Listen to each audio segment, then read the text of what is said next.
यदि संसार में आपको भव सागर से पार जाना है और जिंदगानी सफल बनानी है तो काम करते रहो और नाम ना भूलो। कैसे नाम जपें काम के समय, मैं करके बताता हूं। कैसे करना चाहिए? सबसे पहले जब हम सोकर उठें तो हमें क्या करना चाहिए? हम पहले तो ये निश्चित करें कि हमें उठना कब है। हमें कब उठना चाहिए? सूर्योदय के पहले। सूर्य उदय के पहले जो लोग उठ जाते हैं, जिस घर के लोग उठते हैं, कहते हैं सूर्य उदय के पहले आपके घर में झाड़ू लग जाए, आपका मेन गेट खुल जाए, खिड़कियां खुल जाएं और सूर्य का पहला प्रकाश यदि आपके घर पे आया तब तो आपके घर में सुख शांति और समृद्धि की कभी कमी हो नहीं सकती। जीवन में दुख वो लोग पाते हैं जिनके 7 बज गए, सूर्य भगवान आ गए, अभी तक दरवाजा नहीं खुले, खिड़कियां नहीं खुली, सो रहे हैं, राक्षस राज अभी सो रहे हैं। 7 बज गए, सूर्य भगवान सिर पे चढ़ रहे हैं, अभी तक आप सो रहे हैं। क्या ये हमारी सभ्यता, हमारा संस्कार है? ना, हमारे संस्कार हैं जब हम छोटे थे ना, ये दास अपनी बात कर रहा है, जब हम 10 वर्ष के थे तब हम मंदिर में पूजा करते थे। हम मंदिर में, हमारे पिताजी मंदिर में पुजारी थे, एक मंदिर की पूजा करते थे।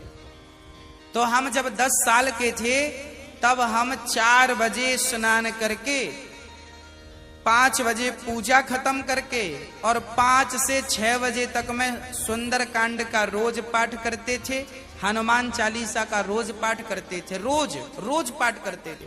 6 बजे, सवेरे 6 बजे मंदिर की पूजा और पाठ करके बाहर आ जाते थे अपने काम के लिए, और 6 बजे बाहर आकर गाय के लिए घास लेने के लिए खेत चले जाते थे। चारा काट करके गाय को खिलाते थे, फिर नाश्ता करते थे, फिर रोटियां, नाश्ते में रोटी और अचार खाते थे। हाँ, कभी गुड़ भी खा लेते थे रोटी के साथ। ये दिनचर्या थी। पहला काम हमारा भगवान को धन्यवाद देना होना चाहिए, गौ सेवा होनी चाहिए। ये हमारे संस्कार, हमारा रक्त, हमारे रक्त में है ये। बिना पूजा किए अच्छा ही नहीं लगता। तो क्या करो? सूर्य उदय के पहले, सूर्य भगवान कब उदय हो रहे हैं? लगभग आप 5:30 बजे बिस्तर त्याग दो। बिस्तर त्यागने के पीछे भी कारण कैसा है, कैसे त्यागना है? डायरेक्ट उठ के चलना नहीं है। सबसे पहले जैसे ही आपकी आंख खुले, आंख खोलते ही राम नाम ते ही सुमिरन कीन्हा, हृदय हरस कपि सज्जन चीन्हा, यही सन हठि करी हूं पहचानी, साधु ते हो ही न कारज हानि। हनुमान जी जब लंका में गए और विभीषण की कुटिया पर गए तो विभीषण सवेरे 4 बजे जागे और जागते ही उन्होंने क्या बोला? राम। अर्थात आप जब जागें तो जागते ही राधे कृष्ण, सीताराम, श्रीमन नारायण, भगवान का नाम हरे कृष्ण कृष्ण कृष्ण हरे जपें। भगवान का नाम लेते हुए बिस्तर से उठें, उठकर बैठ जाएं। बिस्तर पर सीधे पड़े थे, उठ के बैठ गए।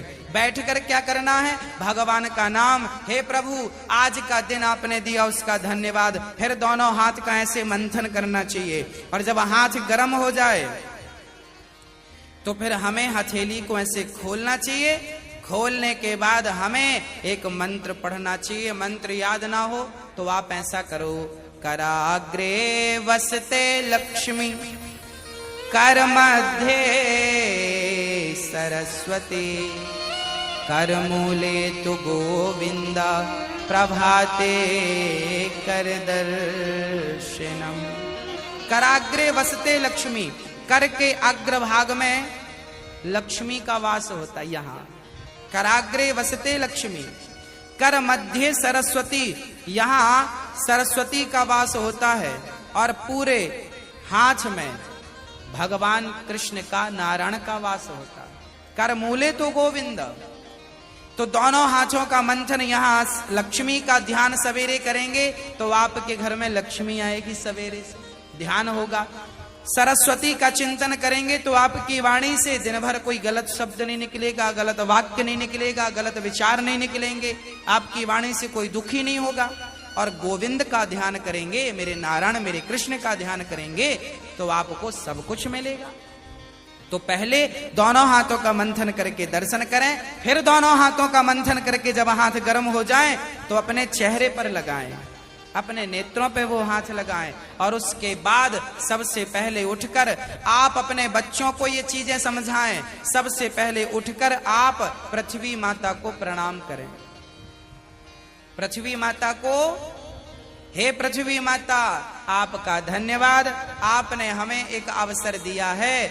आपके ऊपर हम कितना पाप करते हैं, हाँ, मलमूत्र जैसी गंदगी त्यागने के लिए हम मजबूर हैं। माँ हमें क्षमा करना, पृथ्वी माँ को प्रणाम करना चाहिए। उसके बाद आप अपना पांव बिस्तर के नीचे रखें, हाँ, उसके बाद बिस्तर के नीचे पांव रखें। और सबसे पहले सवेरे बढ़िया सा पानी पेट भर के पीना चाहिए। मैं थोड़ा स्वास्थ्य की बात भी आपके लिए कर दूं। बच्चों को तो जानकर रात के तांबे का बर्तन, जानते हैं, कॉपर, तांबे के लोटे में धुलकर पानी भर दो, उसे ढक दो, और वही तांबे के बर्तन में जो रात भर से पानी पड़ा था उस पानी को सवेरे बच्चों को पिलाओ। वो तांबे के पात्र का जब पानी बच्चे पिएंगे तो वो बच्चों की बुद्धि प्रखर होगी, बच्चे प्रखर बुद्धि वाले होंगे। यदि आपके घर में चांदी का सिक्का है तो आप लोटे पर चांदी का सिक्का भी डाल सकते हैं, नहीं है तो कोई बात नहीं। चांदी का सिक्का जब लोटे पे डालेंगे और उसमें पानी भरेंगे, पानी का स्पर्श चांदी और तांबे से जब होता है तो पानी शुद्ध हो जाता है, पानी के दोष समाप्त हो जाते हैं और पानी की शक्ति बढ़ जाती है। अरे फिल्टर करने वाली मशीनें जो आपने घर में लगवा रखी हैं, आरओ, ये क्या करते हैं? ये पानी वेग से जाता है, टकराता है, टकराने से पानी की शक्ति घटती और बढ़ती है। सबसे ज्यादा शक्तिशाली पानी कौन सा? झरने का पानी। गंगा का पानी शक्तिशाली क्यों है? क्योंकि वो हजारों किलोमीटर की यात्रा करता है, पानी पत्थर से टकराता है, उसकी शक्ति बढ़ जाती है। तो चांदी और कॉपर की जब पानी स्पर्श करता है तो उसकी शक्ति बढ़ जाती है। वो पानी आप अपने बच्चों को पिलाएं, आप पिएं। 1 लीटर पानी सुबह बच्चों को पिलाएं उठकर, और बच्चों को जब पानी पिलाएंगे पेट में पानी जाएगा तो पेट की सारी गंदगी साफ होगी। आप अपनी क्रियाओं से निवृत्त हों और उसके बाद आप स्वच्छ कपड़े पहने और सबसे पहले हिंदू परंपरा के अनुसार 1 लोटे में जल भरें, तांबे के लोटे में, और सबसे पहले बच्चों के हाथ से 1 लोटा जल सूर्य भगवान को चढ़वाएं। जिसकी बुद्धि बिल्कुल शून्य है, जिन बच्चों की बुद्धि कम है या शून्य है, ऐसे बच्चे यदि जल चढ़ाएं तो उनकी बुद्धि प्रखर हो जाती है सूर्य नारायण की कृपा से। आप सभी बच्चों को, हम सब हिंदुओं को, चाहे वो स्त्री हो या पुरुष हो, बालक हो या बालिका हो, सबको सूर्य भगवान को जल चढ़ाना चाहिए। कैसे चढ़ाएं? ओम सूर्याय नमः, आदित्याय नमः, भौमाय नमः, खगाय नमः, भास्कराय नमः। सूर्य भगवान के 12 नाम आप ले लीजिए और जल चढ़ाइए, सूर्य भगवान को प्रणाम कीजिए, खड़े खड़े 7 बार घूम जाइए, प्रदक्षिणा कीजिए। सूर्य भगवान की 7 परिक्रमा होती हैं, 7 प्रदक्षिणा कीजिए सूर्य भगवान की। और उसके बाद यदि आप पति पत्नी में कोई खटापटी चल रही है, झगड़ा चल रहा है, तो आप भी जल चढ़ाएं सूर्य भगवान को, पर उसमें आप थोड़ा सा गुड़ डाल लें, गुड़, मीठा पानी। जब मीठा जल चढ़ाएंगे सूर्य भगवान को तो आपके रिश्तों में मिठास बनी रहेगी।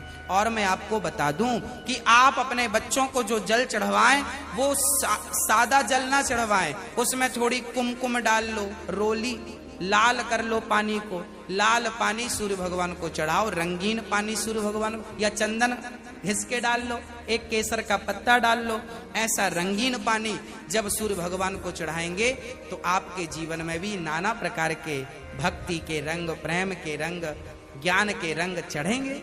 हाँ, तो सूर्य भगवान को प्रणाम करो।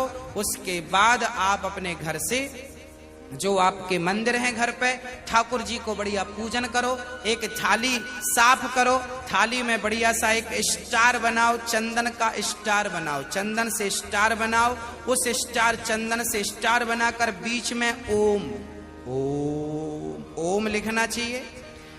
और फिर जो खंड बचेंगे ना, स्टार बनाएंगे तो बीच में ओम लिखेंगे। आजू बाजू जो खंड बचेंगे उनमें आपको लिखना है, या तो आप लिखें श्री राधा कृष्णाभ्याम नमः, या तो आप लिखें श्रीमन नारायण, है ना। आपके जो भी इष्ट हैं उनका नाम लिखें। श्री राधा, एक खंड में लिखें श्री, फिर एक में रा, फिर धा, फिर राधा हो गया, फिर श्री कृष्णाभ्याम नमः ऐसा लिखें। श्री सीतारामाभ्याम नमः भी लिख सकते हैं। ऐसा लिख के फिर लड्डू गोपाल जी को उस पर बिठाओ। ठाकुर जी आपके घर पे होंगे ना, लड्डू गोपाल जी। आपने जब वो स्टार पर ये सब बना लिया तो वो यंत्र बन जाता है। उस यंत्र को जल डालकर पहले प्रणाम कीजिए, जल डाल के प्रणाम करके फिर उसे आप प्रेम से प्रणाम कीजिए, और प्रणाम करके फिर ठाकुर जी को बिठाइए। ऐसे देखिए टीवी पे दिख रहा है, ऐसे आपको बनाना है, ऐसे आपको बना के ओम, फिर उसमें तुलसी का पत्ता चढ़ाइए लिख करके सब में, और फिर उसको प्रणाम कीजिए, जल चढ़ाइए, तुलसी चढ़ाइए। ये एक यंत्र बन गया, और इसे प्रणाम कीजिए। फिर इसके ऊपर ठाकुर जी को बिठाइए, गोविंद को बिठाइए, बिहारी जी को बिठाइए, और बिठाकर फिर उन्हें स्नान कराइए, प्रेम से स्नान कराइए। कैसे स्नान कराएं? ऐसे स्नान कराएं, और बोलते रहिए श्रीमन नारायण नारायण नारायण। कुछ नहीं आए तो नारायण नारायण कीर्तन करते, श्रीमन नारायण नारायण। ऐसे जल चढ़ाओ। जल चढ़ाने के बाद भगवान को अपनी गोद पर बिठाओ। अपनी गोद पर बिठाकर बड़े प्रेम से उन्हें बढ़िया कपड़े से पोंछो, साफ करो। बच्चे को भी आप नहला के पोंछते हैं, बच्चे को बढ़िया पोंछिए, उन्हें साफ करिए। और जब भगवान को आप बढ़िया से साफ करें, उसके बाद उन्हें उनकी आसन पर बिठावें, और आसन पर बिठाने के बाद उनको फिर बढ़िया से वस्त्र पहनावें, और वस्त्र पहनाने के बाद उनका श्रृंगार करें। श्रृंगार करने के बाद जब पूरा श्रृंगार हो जाए तो ठाकुर जी को दर्पण दिखावें, है ना। फिर भगवान जी को दर्पण, आप लोग भी दर्पण देखते हैं कि नहीं? ऐसे ही ठाकुर जी को दर्पण दिखाना चाहिए। प्रभु देखिए, आज दास ने आपका ऐसे श्रृंगार किया है, ये आपका श्रृंगार है, ऐसे दर्पण दिखाओ भगवान को। हाँ, भगवान को बढ़िया सा दर्पण दिखाओ। भगवान को दर्पण दिखाकर फिर उनको प्रणाम करो, और प्रणाम करते हुए कहो त्वमेव माता। बोलो मेरे संग सभी लोग, बोलो त्वमेव माता च पिता त्वमेव, त्वमेव बन्धुश्च सखा त्वमेव, त्वमेव विद्या द्रविडं त्वमेव, त्वमेव सर्वं मम देव देव।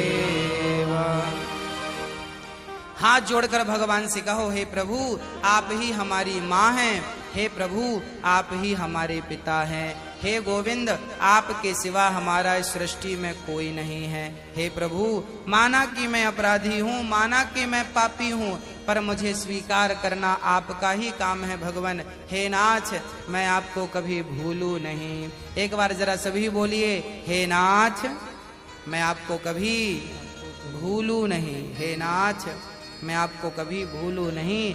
हे प्रभु, मैं सदा आपका स्मरण करता रहूं, सदा आपका चिंतन करता रहूं। हे नाथ, मैं आपको कभी भूलूं नहीं। ऐसी हमें प्रार्थना करनी चाहिए, भगवान को प्रणाम करना चाहिए, बढ़िया सी आरती उतारनी चाहिए, बढ़िया सा भोग लगाना चाहिए, और बढ़िया आरती उतार कर देखो भोग भगवान को, कई लोग ना भोग ऐसी रख देते हैं, ऐसे नहीं, भगवान को एक एक तोड़ करके जैसे हम बच्चों को खिलाते वैसे हमें खिलाना चाहिए, भोग ऐसे लगाना चाहिए। खिलाओ 5 बार, कम से कम 5 कौर तो खिलाओ। खिलाओ भगवान को। खिलाने के बाद फिर आचमनी से जल घुमाओ, भगवान को पानी पिलाओ, है ना, पानी पिलाओ भगवान को, बढ़िया पानी पिला के उनका मुंह पोंछो बढ़िया कपड़े से, ऐसे मुंह पोंछो भगवान जी का। मतलब भगवान को अपनी तरह प्यार करना है, बालक की तरह प्यार कर। माँ यशोदा क्या करती, गोद में बिठाती,